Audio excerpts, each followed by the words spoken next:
The Dobbs ruling and the overturning of Roe versus Wade has put the abortion conversation back into the hands of the people, into the hands of Christians and pro-lifers across the country and around the world. And now is our time to shine, folks. Let's tune into a real cool conversation with Mark Crutcher from Life Dynamics on how we can be involved in bringing about foundational change in our countries and around the world based on this Roe v. Wade overturning.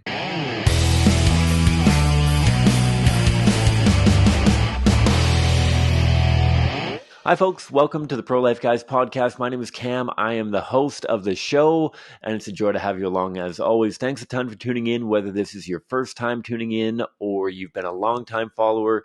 Super grateful for your participation, because this show is all about equipping you with the tools that you need to have compassionate and compelling conversations about abortion. Conversations are happening now more than ever, regardless of whether pro-lifers are prepared for them or not.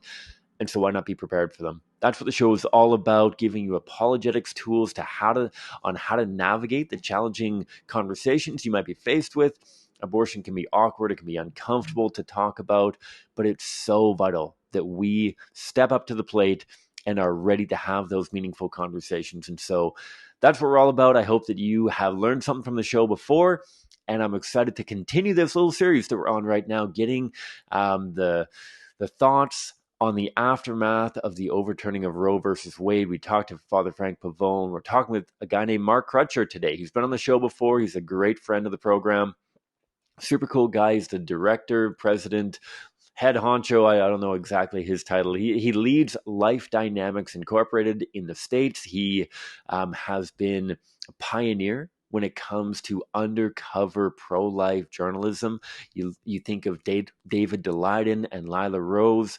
They learned it from Mark Crutcher. He's incredible. He's got a couple of books out that I'll drop in the show notes, including Lyme 5, which really was a heart-wrenching expose on the abortion industry and just the horrors that are perpetrated within the industry, within clinics, within lots of different capacities, and just absolutely mind-boggling what Planned Parenthood and other abortion providers get away with. And so I'm really excited to have him back on today to talk a little bit about, again, the aftermath of the Dobbs ruling. Where do we go from here? This is a theme. I know this is a theme on a lot of pro-life podcasts and blogs and whatnot, but I think it's so important to understand what's going on around us, because communication is anchored on what is being received and what is being considered by those with whom we're engaging. And so it's not just about us formulating a message that sounds good to our ears, but what do we need to know for the sake of the people that we are engaging? Because believe it or not, those who support abortion are not our enemies. They are people that we need to connect with in a meaningful way, and polarization only serves abortion. The further away we push each other, the more likely it is that we become entrenched. And when we become entrenched, it's not us who loses, it's preborn children who lose out. And so we need to be the ones breaking down barriers. We need to be the ones finding common ground. We need to be the ones getting active and engaged and connecting with members of our church, members of our family, members of our community who might not support the pro-life worldview yet, and get them involved in that. And so I got a real cool conversation coming up here with Mark Crutcher. I hope that you enjoy it. And if you want to learn more about the show, if you're new to the program and want to support the program, go to prolifeguys.com or patreon.com/prolifeguys to learn more about what we're up to and how you can be involved in growing the movement. Here's my conversation with Mark Crutcher, leader of Life Dynamics.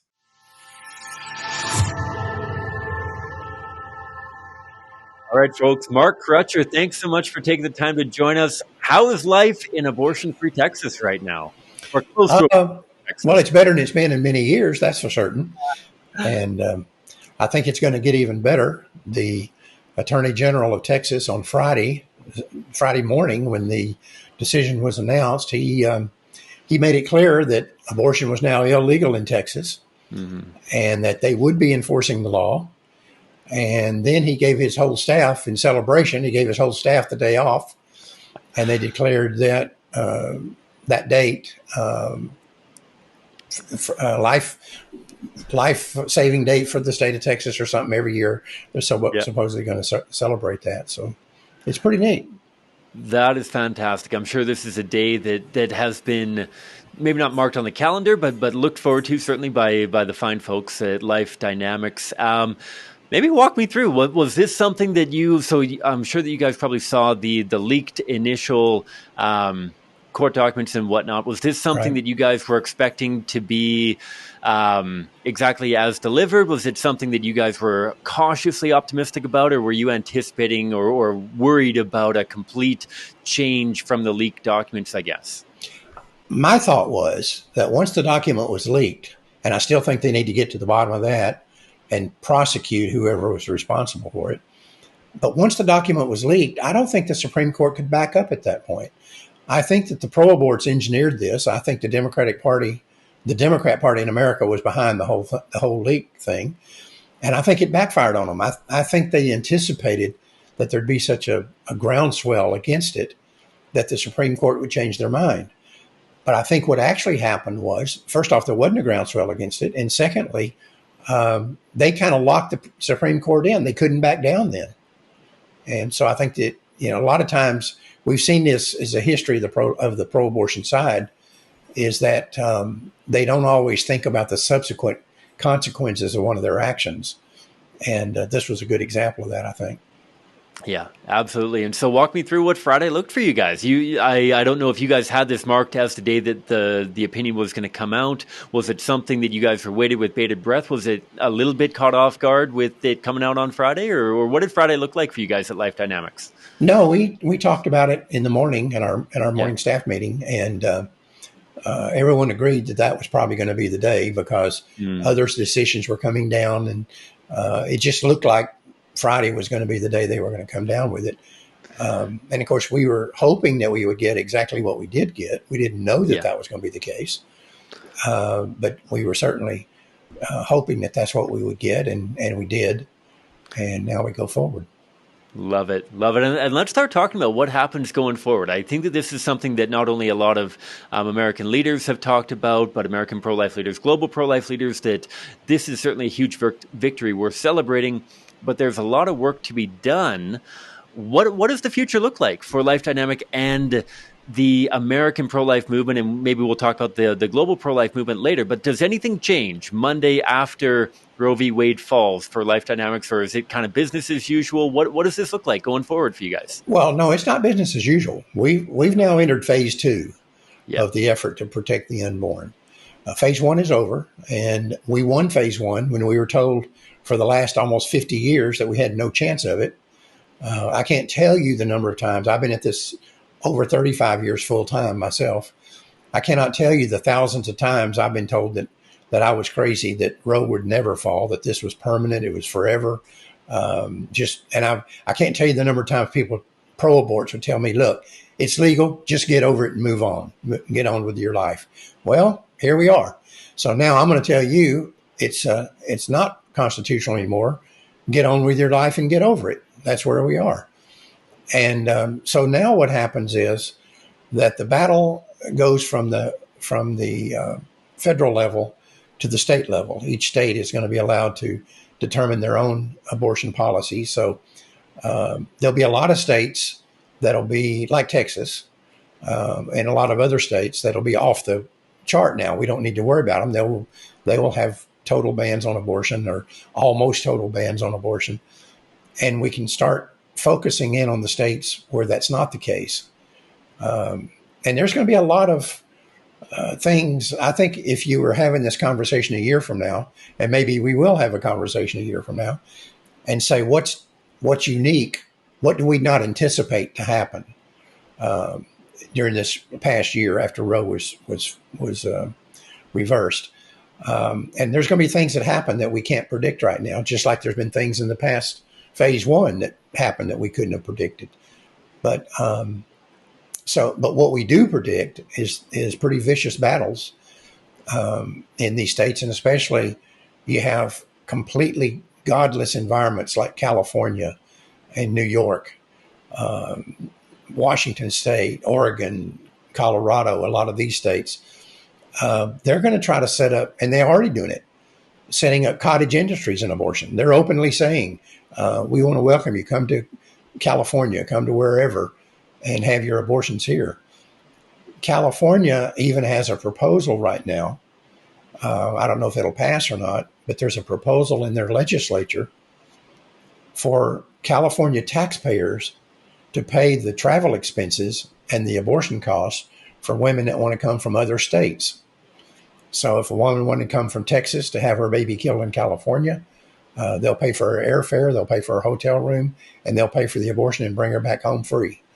I don't know if the taxpayers of California, a state that's slowly going bankrupt and losing population to other states like Texas and Florida, I don't know if the taxpayers will stand still for that given their financial situation. But you never know. Yeah, tough to know exactly what's coming down the tube. And it's crazy. I mean, for many in our audience, we've got a lot of Americans who are tuning into the show, but we've got a lot of Canadians as well. And to help people understand that this is, unfortunately, what we see day after day here in Canada, where all of the abortions in Canada, or almost all of them, are tax funded, whether that's traveling even to the States for abortions, late-term abortions specifically. And so obviously this is a brutal spot for Canada to be in, but there's been so much hope given to the Canadian and global pro-life movement by what you had said of hope that after 50 years or so of pro-abortion advocates and many pro-lifers, unfortunately, as well, saying that Roe will never be overturned, we should divert our attention elsewhere. I'm sure that those pro-lifers saying that to you pained you almost more than the pro-abortion supporters telling you, you have to ignore Roe v. Wade, move on with your life, find an issue that has been lost already. But I guess let's I want to ask a deeper dive question into the state level. And so presumably we're going to see pro-life organizations trying to target pro-abortion states and pro-abortion organizations or entities trying to put pressure on pro-life states. What does that look like? What do you think the natural targets are for the natural battlegrounds? I'm sure the places like Texas and California are pretty well divided. Where do you anticipate the major battles to really get played out in America? Because I'm sure there's some that are kind of on the knife's edge as to whether or not they're going to swing towards banning abortions or swing towards embracing them and setting up that cottage industry that you mentioned of welcoming other abortion-minded mothers to come and kill their children in their states. Well, you're going to see a lot of saber rattling, especially by the pro-abortion side, regarding economic issues. And they're going to say, oh, we're going to boycott states that prohibit abortion. We're not going to buy products from states that prohibit abortion. You're going to see a lot of saber rattling in that. I think they're going to have a hard time, for example, here in the United States. I think the numbers right now are 85% of all the oil refined in America is refined in Texas. Are these people going to quit driving their cars because they have to buy oil from Texas? I doubt it. That's not going to happen. We had a situation in during the Black Lives Matter thing where the Major League Baseball All-Star game was going to be held in Georgia. Well, because they didn't like what Georgia did related to all those issues, they moved the All-Star game out of Georgia. Well, attendance at Major League Baseball games and viewership of Major League Baseball games on television plummeted after that, and it's never recovered. It's still lower right now than it was. So I think a lot of times these threats by the pro-aborts evaporate in the real world. But there's going to be a lot of activity and pro-abortion groups coming into states that are marginal. They're probably not going to come to Texas. They're not going to come to Alabama or Oklahoma or Louisiana or Arkansas. They're not going to come to those states, but they might come to states that are on the borderline that they think they can have influence on. They're also going to be coming to Canada and to Mexico. And I think, your government has already made it clear that they are going to do whatever it takes to support women who want to come to Canada and kill their children there. So we can see that the American pro-aborts will be working with Canadian pro-aborts to make those sort of things happen. As far as Mexico goes, you're seeing this push. Abortion is illegal in major parts of Mexico, but you're seeing a big push down there to make it legal. And all the people that are lobbying, I've had a few people that have talked to me from Mexico about this, and they're saying, when we go into our legislatures, what we see are lawyers from the United States down here lobbying for abortion to be legal. What's that all about? Why do they care if we have abortions or not? Well, why they care is because the largest border shared with Mexico among American states is Texas. Texas is the most pro-life state that they have to worry about. I don't have any doubt in my mind that they're looking at putting abortion clinics just inside the border of Mexico, right up against Texas, and start advertising, again, like a cottage industry, like New York and California and some other states are saying they're going to do. So it's going to get interesting, and how we deal with those issues.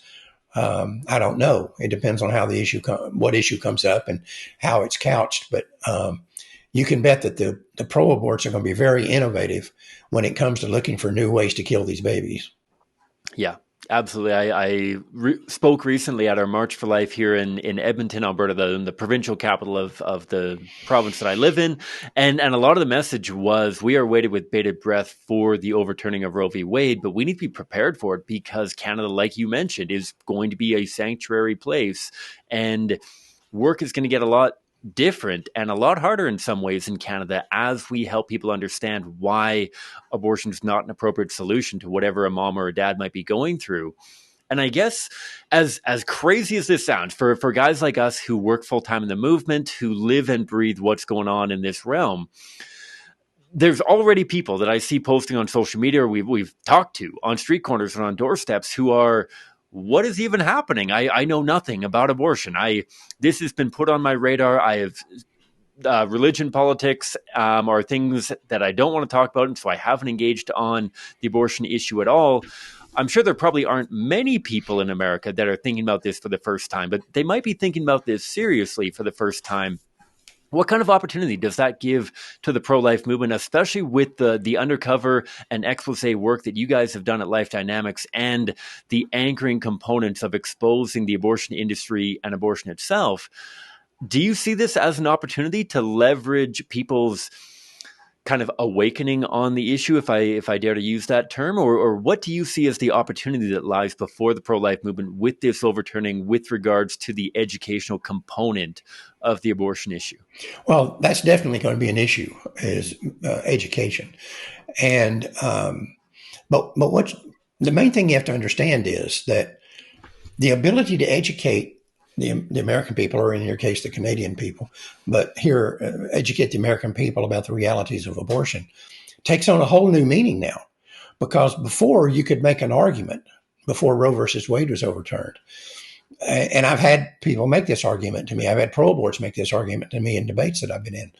Well, they'll say, look, you guys can believe whatever you want to believe, and you can convince whoever you want to convince that you're right. But the fact is, it doesn't matter. What you believe and what the other people might believe is irrelevant. The Supreme Court has made this a constitutional issue. And in reality, what happened, and they were right, and what happened was the Supreme Court co-opted the issue back in 73 with Roe versus Wade, and said to the American people, this is none of your business. This is our business. This is our issue. We will decide it. And what you believe and what you think and what you feel and what you want to do about abortion is irrelevant. It doesn't matter. But now all of a sudden, the Supreme Court removes itself from the abortion issue by saying it's a state's matter and sends it back to the states. And so now that's where now we're in the environment where only thing that matters is public opinion, because public opinion is what controls what statutes are passed in the legislatures.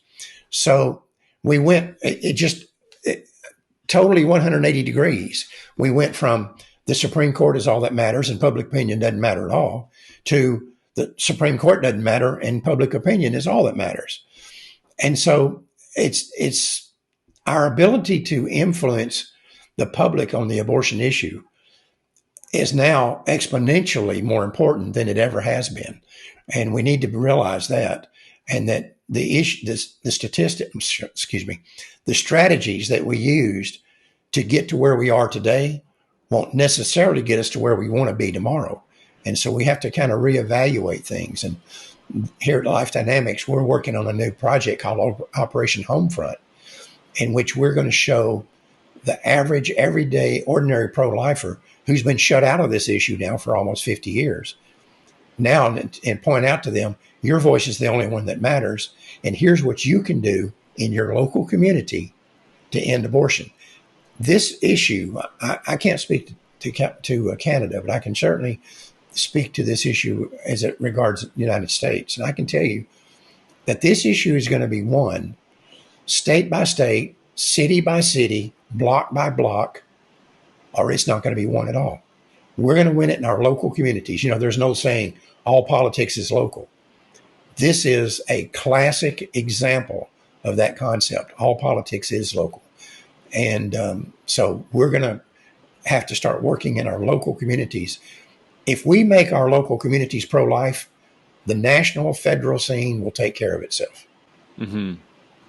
Absolutely. Absolutely. I couldn't agree more. And that idea of it coming, whether you want to use the motif of the trenches and the person right across the street, or whether this is just your friends, your family members, your coworkers, I feel like this will be a little bit of gut check time, for pro-lifers to ask, you know what, I've been voting on the federal ballot box kind of thing for a pro-life candidate, but now action, like you said, is going to be local. This is going to be somebody's going to have to talk to my neighbor, my friend, my coworker, my family member, so that we ensure that our city, our state, our region remains pro-life. I feel like this is going to put a much higher incentive on pro-lifers to be able to get involved, get educated on how to actually talk to people. What do they need to know when they're talking to their neighbor, when they're talking to somebody at their work? People have been asking me for years, Cam, how do I bring abortion up naturally in conversation?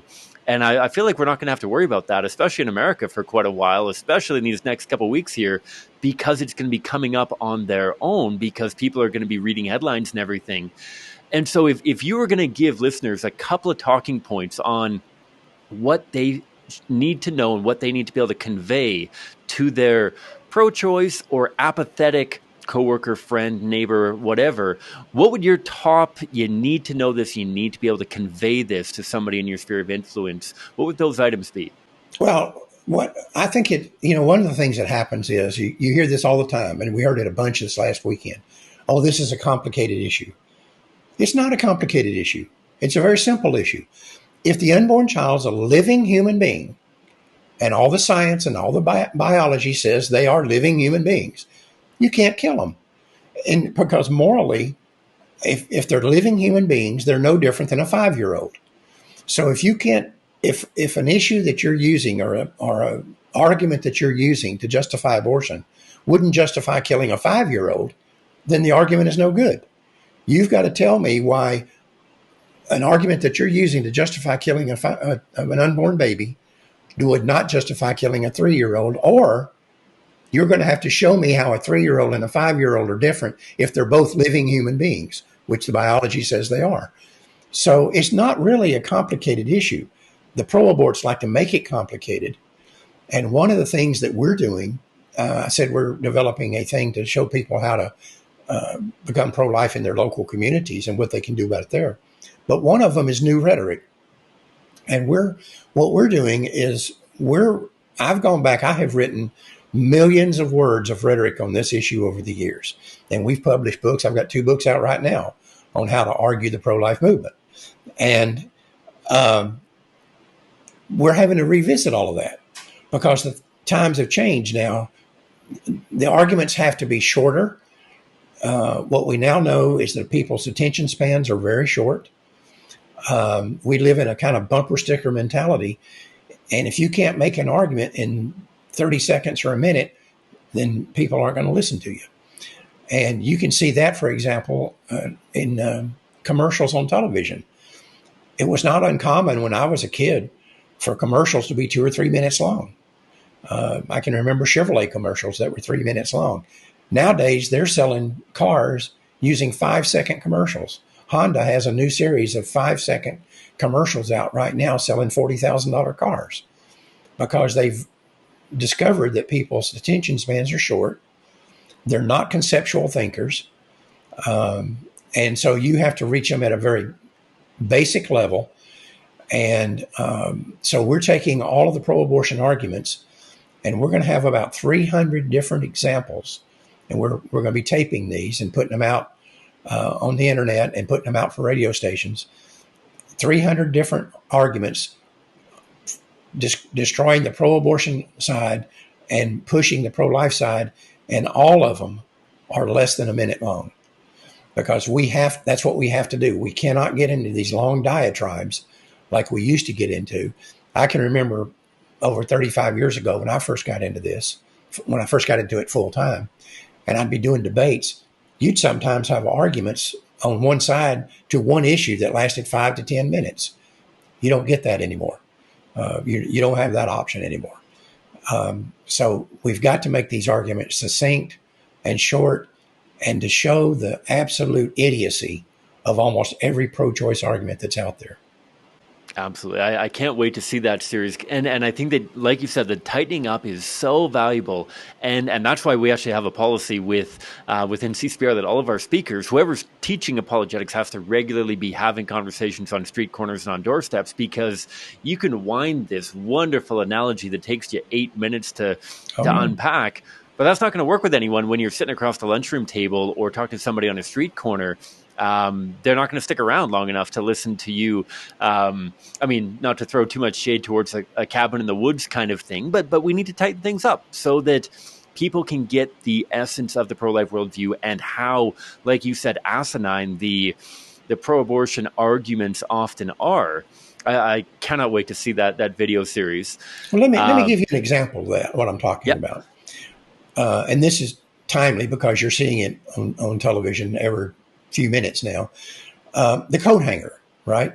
That's become a symbol for the pro-abortion side. And they hold up these coat hangers and they put fake blood on them, and no, they're going to be killed with these coat hangers. What nobody's ever pointed out about that argument is that pro-lifers don't do abortions. So what that means is if abortion's illegal in a state and all of a sudden women start dying from coat hangers, it was pro-choice people that killed them, not pro-life people. The coat hangers were in their hands. And what they're literally doing is they're saying to the public, if you don't let us kill babies, we're going to kill women. And that's the sort of thing that I'm talking about. And when you make that kind of argument, people say, wait a minute, I never thought about that. But that's right. It's not the pro-lifers that'll be killing these people. It's the pro-choice people. Every woman that was ever killed, every woman that was ever maimed, every woman that was ever put in a nursing home, every woman that was ever raped while having an abortion. She was the victim. The victimizer was somebody who was pro-choice. So why should we take responsibility for women they're threatening to kill? Yeah. And so we can make these arguments. I didn't do it right now, but we're writing rhetoric that'll show how you make that argument in 30 seconds to a minute. And that's what we have to do. We have to get people to start thinking about this issue in ways they haven't thought about it before. Mm-hmm. Love it. Love it. We will definitely be sharing some of those around as soon as those get published, which is fantastic. Last question I wanted to throw your way, Mark, because I'm sure that I could take up your whole afternoon here. But last one I wanted to ask. So in a lot of these, with it going back towards public opinion on the state level and whatnot, I'm sure that Planned Parenthood and other abortion providers are probably not going to be wanting to put on display the work that they're doing. And I'm sure that seeing how the pro-abortion industry, how the pro-abortion movement actually functions is probably not going to win a lot of hearts and minds towards the pro-abortion cause. And so I'm wondering, as much as I'm sure they're going to be targeting pregnancy care centers and inadequate support offered to moms, and some mom in the middle of Texas who asked for all of this support and somehow didn't get it, I'm sure they're going to struggle to find a pregnancy care center that's not willing to bend over backwards to support a pregnant mom who needs help. But with all of the research that you've done as an individual, but also that has been done in the movement, exposing the horrors of the pro-abortion movement, do you feel like that's going to be a catalyst for provoking change in some of these swing states and maybe even some of these entrenched American states when they realize just how ugly the abortion industry and abortion itself is, do you feel like that's going to be a tool to, you know what, I really want abortion to be accessible on principle, but all of these reports of how Planned Parenthood or other abortion providers are actually treating mothers and their children, I simply can't support. Do you feel like that's something that is going to come in a whole new level because of the kind of impact of public awareness, public opinion on the abortion conversation at the state level, or where do you see that kind of playing out? Yeah, there's no doubt about that. But let's point out two things. There's a an old saying about the legal profession, that the law is a teacher. And what that means is if something is illegal, that increases the number of people who think it should be illegal. If something is legal, that increases the number of people who think it should be legal. And so the worm has turned here. It's 180 degrees different today than it was this time last week. And as time goes by, that law as a teacher concept is going to take root. The other thing is, and I think this is where you're seeing a lot of the anger and the threats of violence and so forth coming from the other side. They're now being caught lying through their teeth about something that we've known they've lied through their teeth about forever. They've already said that there's a thing in the United States called the pro-choice majority, and that we have no right to try to push our agenda because the overwhelming majority of the American people, they'll say 70 to 75% of the American people favor unrestricted abortion on demand. That's a lie, and it always was a lie. But now, what they're doing is, what the pro-aborts are doing is, they're agreeing that it's a lie. And what I mean by that is this. The abortion issue now has been taken out of the courts and put into the political system. Well, the political system is where the majority rules. So if you honestly believe that 70% of the American people is pro-choice, why would you be upset that the abortion issue is going back into the political process? You're going to win right there, and then it's over for sure. So why would you be upset? They're upset because their lie is being exposed. They know good and well that that this pro-choice majority is a unicorn. It doesn't exist. They're riding around and back and forth on the back of a unicorn. And they are now being exposed. That is being exposed to the public, and it's going to be exposed even further as time goes on. This pro-choice majority that they've always claimed that we were opposed to simply does not exist. It's not there. And that's about to be proven. And they know it is. And there's nothing they can do about it. And the public majority, just like the law, like you said, is a teacher as well. And as more and more states start falling, I'm sure there's going to be some people that dig in defense, but I'm sure there's going to be other people who are either on the fence, apathetic, unsure, and realizing, oh my goodness, this isn't just the backwater flyover states of wherever, but rather these are gigantic, influential states. These are small communities. These are all sorts of places that are very strongly pro-life. And this was accepted with the overwhelming majority in my community. Maybe I'm the odd one out. Maybe I'm the radical and not the pro-lifer who thinks that killing a child to solve a problem. I've been convinced by the media and by the Supreme Court, by the pro-abortion movement for so long that pro-lifers are radicals, that are unreasonable and fringe minorities and all that kind of language. And now I'm realizing that my staunch support of ripping apart children to solve problems simply is not where most reasonable people are at. And maybe I'm the radical. Maybe I'm the weirdo for thinking that a mother deserves only to have her child ripped apart in her womb rather than her struggles, challenges, problems actually addressed with genuine solutions that are actually going to help her, and not even the Band-Aids. Yeah. Yeah. This, imagine if you, for a moment, and I think this is going to have an impact on other countries. It's certainly going to have impact on other states within the United States. But let's just say in Canada, where you have the same godless degenerates that we have here, out here saying the streets are going to be running, blood will be running down the gutters of women killed in botched abortions if you outlaw abortion. Well, what happens if in Texas, the second most populous state in the union, we abortion is over here, right? And let's say that 2 years from now, if I go out to lunch, I'm not having to step over the dead bodies of women killed by botched abortions. How valid is that argument in other places then? How valid is it in other states when they, in their state legislature, when they try to go in and say women are going to die and by the bushel basketful? Well, why didn't that happen before Roe? And why hasn't it happened now in states that have outlawed abortion? And you might see that in Canada, where when you go into one of your provincial legislatures and somebody tries to say, well, if we outlaw abortion, women are going to be killed by the bushel basketful. Can't you say, well, wait a minute, what about Texas? Texas has almost the same population as the entire country of Canada. Yep. Well, why aren't we stepping over the dead bodies of women killed by botched abortions every time I go out to eat lunch? And we heard this several years ago when Texas passed some restrictions. And to be honest with you, I've never seen one dead body laying out in the streets since that restriction was passed. But we were told that if we passed those restrictions, that's what was going to happen. Maybe I'm just blind, but I've been here all my life. I haven't seen it.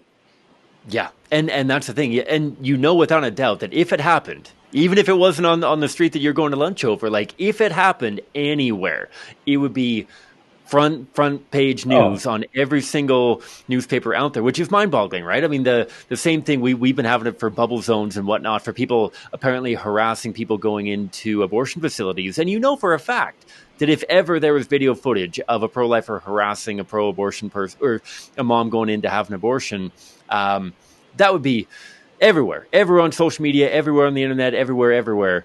And the same thing goes with that. And I think that Texas and countless other states have that incredible opportunity to demonstrate that maternal health doesn't plummet as soon as abortion is made illegal. That women, like you said, aren't dying in the street by the droves as soon as abortion is made illegal.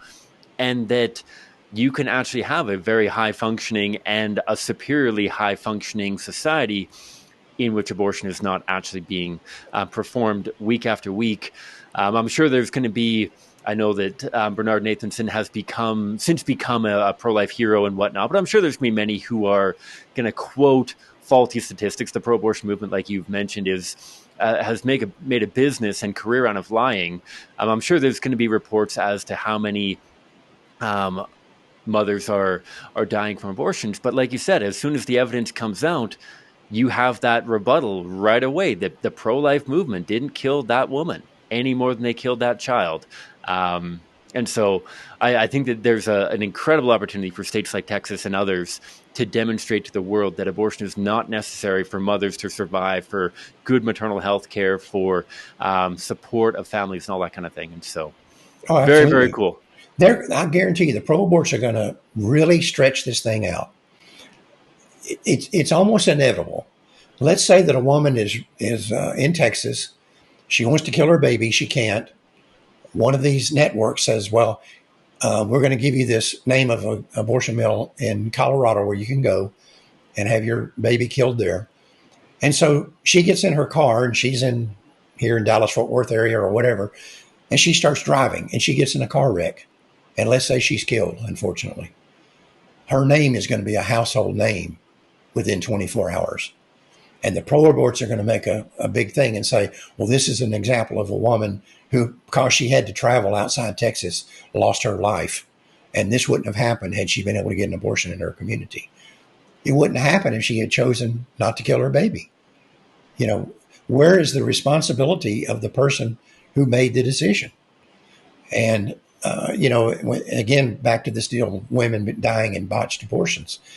The pro-life movement's going to get blamed for those. But the fact is, if a woman dies from a botched illegal abortion, A, she was killed by somebody that was pro-choice, and B, she was killed because she chose to break the law. That's the long and short of it. We didn't do it. Yeah. And to be able to point towards all the support that is available, the financial, the emotional, the family, the psychological, spiritual, the whole kind of support that is on display from the pro-life movement. I think that this is another phenomenal time for the pastoral arm of the pro-life movement to show their strength and to show people the opportunity, right? And this is something I love telling people while I'm out door knocking or doing street activism about, can we agree that most people don't want to have abortions? They feel like it's their only option. They feel like it's their last resort. Most people don't wake up and decide, I'm going to become pregnant tonight so that I can have an abortion 8 weeks from now or whatever. And so if you don't want people dying in car accidents while they're traveling to Colorado for an abortion because they didn't think that they had sufficient support, then get involved. Make sure that there is support available so that she doesn't have to drive to Colorado, so that she doesn't have to kill her baby, or she doesn't think that she has to kill her baby. I feel like there's a great opportunity to leverage this for people who even conceptually are still grappling with the idea of abortion not being on the table. If we've removed it from the table, then let's work together to make all of the other options that are on the table as accessible, as sufficient as possible, so that moms that are legitimately faced with tough situations get the help they need and aren't lied to and tricked into trying to travel all the way up to Colorado or California or wherever they're going, because somebody lied to them and told them that by killing their baby, all their problems would be fixed. Well, it's always been interesting to me that the abortion lobby tries to justify abortion and tries to say we have no right to even express an opinion or be involved in this, or we just need to sit down and keep our mouth shut. And they'll say, look, this is the toughest decision a woman will ever have to make, and you have no right to interfere. Well, first off, why is it the toughest decision a woman will ever have to make? It's because she knows she's killing a baby. But here's my question to them. If you agree that this is the toughest decision a woman will ever have to make, why is it that the only thing you'll do for that woman is help her make the toughest decision that she ever had to make, and the decision she doesn't want to make? Why is that the only thing you'll do for her? You're not operating any crisis pregnancy centers. You're not pushing any programs to help that woman. The only thing you're doing is pushing a program that'll help her buy an abortion from you.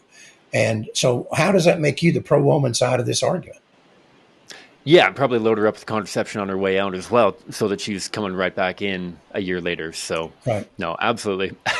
Gotcha. Mark, thanks so much for taking the time and joining me. I do look forward, whether it's a year from now, whether it's 6 months from now, let's queue up again to talk a little bit about the things that we didn't see coming and the things that have been able to kind of manifest the way that we did anticipate. This has been a blast. I wish you all the best with the new campaign and initiative coming out, and for all the other incredible pro-life work that you guys are doing to help make America abortion-free, ultimately. And by extension, Canada. Bingo. We appreciate it. We need all the help we can get, and so we love the insight, the support. Well, we're going to drop a couple of links to your website, lifedynamic.com, as well as to the books that you guys have. And I know that you guys have a ton of other content out there, a bunch of different series from past abortion providers and all sorts of folks. And so a ton of good stuff on your website, and we're going to try to get people as plugged in as possible so that they can be prepared for whatever conversations they're going to be encountering. I appreciate your having me on. All right, folks. Mark Crutcher, Life Dynamics. I hope that you enjoyed the conversation as much as I did. Really, really cool guy, and love his take on how this has put the abortion conversation back into your and my hands. This is something that puts it back into the democratic process of the nation, at the state level, at the municipal level, and I'm sure at some point at the federal level as well. And so there's no time like the present. The words that are often attributed to Edmund Burke of if not you, then who? If not now, then when?